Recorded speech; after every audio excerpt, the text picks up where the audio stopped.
श्रीमद् भागवत पुराण प्रथम स्कंद 18वां अध्याय। सूत जी कहते हैं, अद्युत कर्मा भगवान श्री कृष्ण की कृपा से राजा परीक्षित अपनी माता की कोख से अश्वत्थामा के ब्रह्मास्त्र से जल जाने पर भी मरे नहीं। जिस समय ब्राह्मण के शाप से उन्हें डसने के लिए तक्षक आया, उस समय वे प्राणनाश महान भय से भी भयभीत नहीं हुए, क्योंकि उन्होंने अपना चित्त भगवान श्री कृष्ण के चरणों में समर्पित कर रखा था।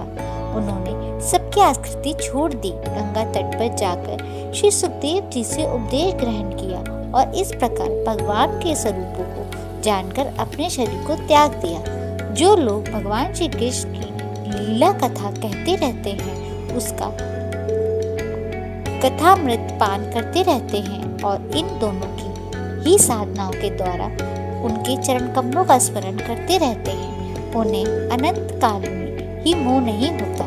जब तक पृथ्वी पर अभिमन्यु नंदन महाराज परीक्षित सम्राट रहे, तब तक चारों ओर व्याप्त हो जाने पर भी कलयुग का कुछ भी प्रभाव नहीं था। वैसे तो जिस दिन जिस क्षण श्री कृष्ण के पृथ्वी का परित्याग किया, उस समय पृथ्वी में अधर्म का मूल कारण कलयुग आ गया था।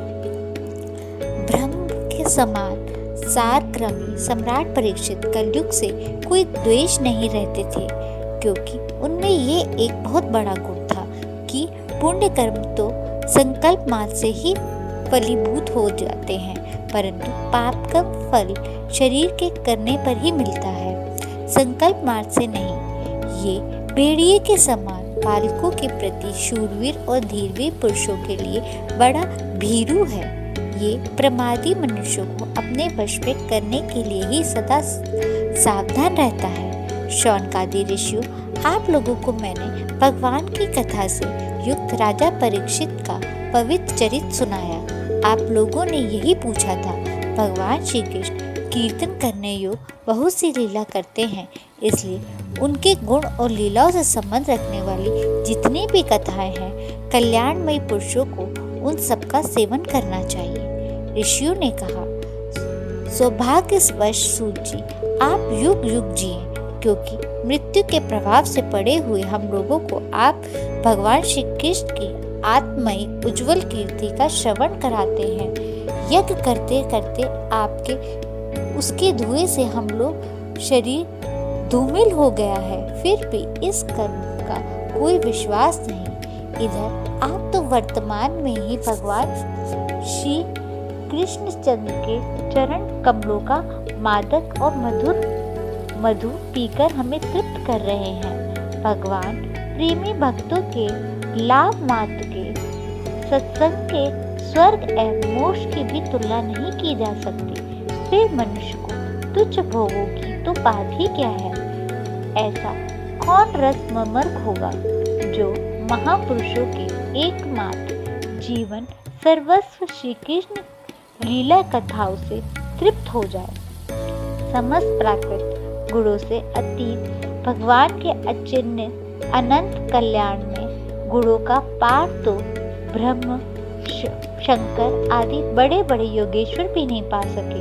विद्वान, आप भगवान के ही अपने जीवन का ध्रुव तारा मानते हैं, इसलिए आप सत्पुरुषों के एकमात्र आश्रय भगवान के उदार और विशुद्ध चरित्र का हम श्रद्धालु श्रोताओं के लिए विस्तार से वर्णन कीजिए। भगवान के परम प्रेमी महाबुद्धि परीक्षित ने श्री सुखदेव जी के उपदेश किए हुए जिस ज्ञान से मोक्ष स्वरूप भगवान के चरण कमलों को प्राप्त किया, आप कृपा करके उसी ज्ञान और परीक्षित के परम पवित्र उपाख्यान का वर्णन कीजिए, क्योंकि उससे कोई बात छिपकर नहीं कही गई होगी और भगवत प्रेम की अद्भुत योग निष्ठा का स्वरूप किया गया होगा। उसमें पद पद पर भगवान श्री कृष्ण की लीलाओं का वर्णन हुआ होगा। भगवान के प्यारे भक्तों को वैसा प्रसंग सुनने में बड़ा रस मिलता है। सूत जी कहते हैं, ओहो, जाति में उत्पन्न होने पर भी महात्माओं की सेवा करने के कारण आज हमारा जन्म सफल हो गया, क्योंकि महापुरुषों के साथ बातचीत करने मात्र से ही नीच कुल में उत्पन्न होने की मनोव्यथा शीघ्र ही मिट जाती है। फिर उन लोगों को तो बात ही क्या जो सत्पुरुषों को एकमात्र आश्रय भगवान का नाम लेते हैं। भगवान की शक्ति अनंत है, वे स्वयं अनंत है। वास्तव में उनके गुणों की अनंत के कारण ही उन्हें अनंत कहा गया है। भगवान के गुणों की क्षमता भी जब कोई नहीं कर सकता, तब उनसे बढ़कर तो कोई भी कैसा कर सकता है। उनके गुणों की ये विशेषता समझने के लिए इतना कह देना ही प्राप्त है कि लक्ष्मी जी अपने को प्राप्त करने की इच्छा से प्रार्थना करने वाले ब्रह्मादि देवताओं को छोड़कर भगवान के ना चाहने पर भी उनके चरण कमलों की रज का ही सेवन करती हैं। ब्रह्मा जी ने भगवान के चरणों का प्राक्षालन करने के लिए जो जल समर्पित किया था, वही उनके चरण नाखूनों के निकलकर गंगा जी के रूप में प्रभावित हुआ। ये जल महादेव जी सहित सारे जगत को पवित्र करता है। ऐसी अवस्था में त्रिभुवन में श्री कृष्ण के अतिरिक्त भगवान शब्द का दूसरा और क्या अर्थ हो सकता है। जिनके प्रेम को प्राप्त करके धीर पुरुष बिना किसी हिचक के देह घेय आदि की दृढ़ आसक्तियों को छोड़ देते हैं और उस अंतिम परमहंस आश्रम को स्वीकार करते हैं, जिससे किसी को कष्ट ना पहुंचना और सब ओर से उपशांत हो जाना ही स्वधर्म होता है। सूर्य के समान प्रकाशमान महात्मा, आप लोगों ने मुझसे जो कुछ पूछा है वह मैं अपनी समझ के अनुसार सुनाता हूँ। जैसे पक्षी अपनी शक्ति के अनुसार आकाश में उड़ते हैं, वैसे ही विद्वान लोग भी अपने अपनी बुद्धि के अनुसार ही श्री कृष्ण की लीला का वर्णन करते हैं। एक दिन राजा परीक्षित धनुष लेकर वन में शिकार खेलने गए हुए थे। हिरणों के पीछे दौड़ते दौड़ते वे थक गए और उन्हें बड़ी जोरों की भूख और प्यास लगी। जब कहीं उन्होंने कोई जलाशय नहीं मिला, तब वह पास के ही एक ऋषि के आश्रम में घुस गए। उन्होंने देखा कि वहां आंखें बंद करके शांत भाव से एक मुनि आसन पर बैठे हुए हैं। इंद्रिय, प्राण, मन और बुद्धि के निरुद्ध हो जाने पर वे संसार से ऊपर उठ गए हैं। जागृत, स्वप्न, सुषुप्त तीनों अवस्थाओं में रहित निर्वाकार ब्रह्म रूप तिरुवे पद में वे स्थित थे।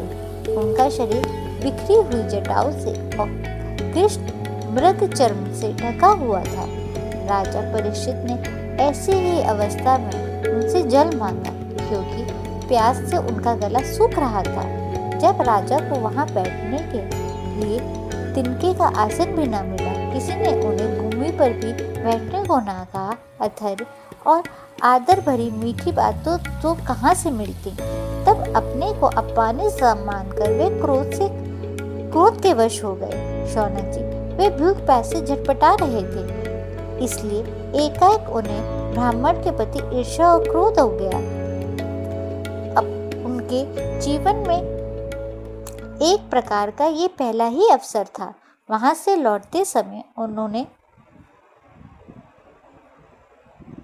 क्रोधवश धनुष की नोक से एक मरा सांप उठाकर ऋषि के गले में डाल दिया और अपनी राजधानी चले गए।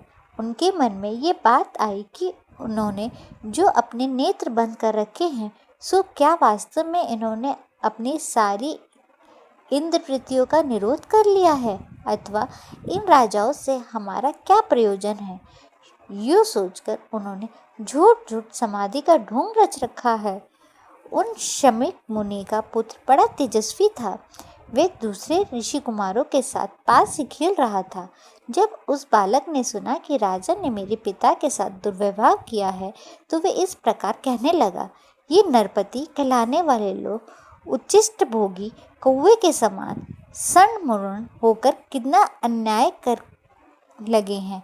ब्राह्मणों के दास होकर भी ये दरवाजे पर पहरा देने वाले कुत्ते के समान अपने स्वामी का ही तिरस्कार करते हैं। ब्राह्मणों ने क्षत्रियों को अपना द्वारपाल बनाया है, उन्हें द्वार पर रक्षा करनी चाहिए।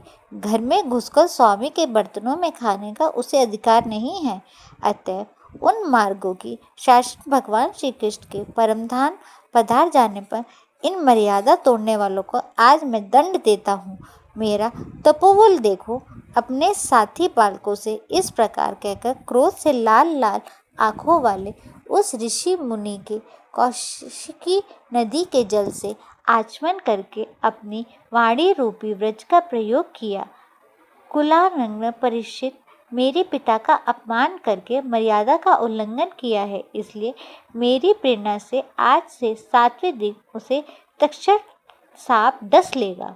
इसके बाद वह बालक अपने आश्रम पर आया और अपने पिता के गले में सांप देखकर उसे बड़ा दुख हुआ तथा वह डांट मारकर रोने लगा। विप्र शौनक जी, शमीक मुनि ने अपने पुत्र का रोना चिल्लाना सुनकर धीरे धीरे अपनी आंखें खोली और देखा कि उनके गले में एक मरा सांप पड़ा है। उसे फेंककर उन्होंने अपने पुत्र से पूछा, बेटा तुम क्यों रो रहे हो? किसने तुम्हारा अपकार किया है? उसके इस प्रकार पूछने पर बालक ने सारा हाल कह दिया। ब्रह्मर्षि शमीक ने राजा के शाप की बात सुनकर अपने पुत्र का अभिनंदन नहीं किया। उनकी दृष्टि में परीक्षित शाप के योग्य नहीं थे।